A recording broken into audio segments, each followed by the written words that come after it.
meant she spent long, quiet hours in the same building where Reeves often worked late.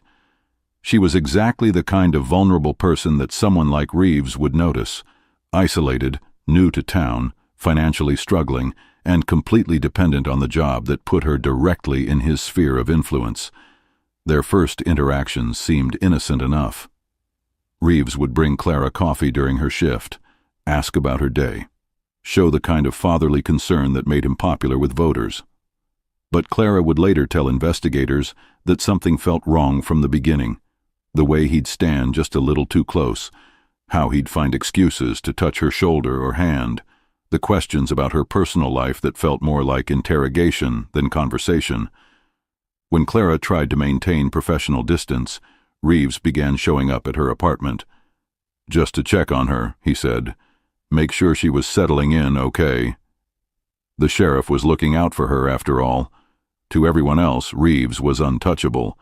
But behind closed doors, the sheriff's secret life was about to consume everything in its path. The affair, if you can call it that when one person holds all the power, began in March of 2019.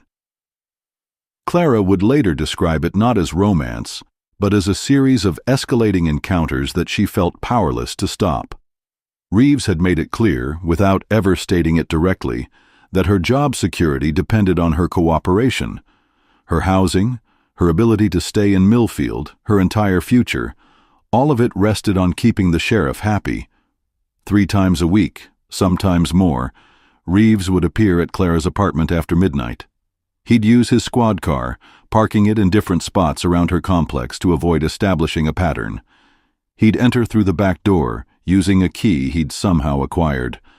Clara never asked how he got it. By this point, she'd learned that asking Michael Reeves the wrong questions was dangerous. These weren't passionate encounters.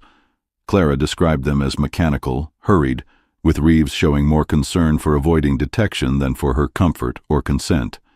He'd arrive, spend an hour or two, then leave with warnings about what would happen if she ever told anyone. Not threats, exactly, but reminders about how much he'd done for her, how much she owed him, how hard it would be for someone with her background to find work in a small town if the sheriff decided she was unreliable. The pattern continued for months. Clara grew increasingly isolated, afraid to date anyone else, afraid to confide in anyone, afraid to do anything that might anger the man who controlled every aspect of law enforcement in their county.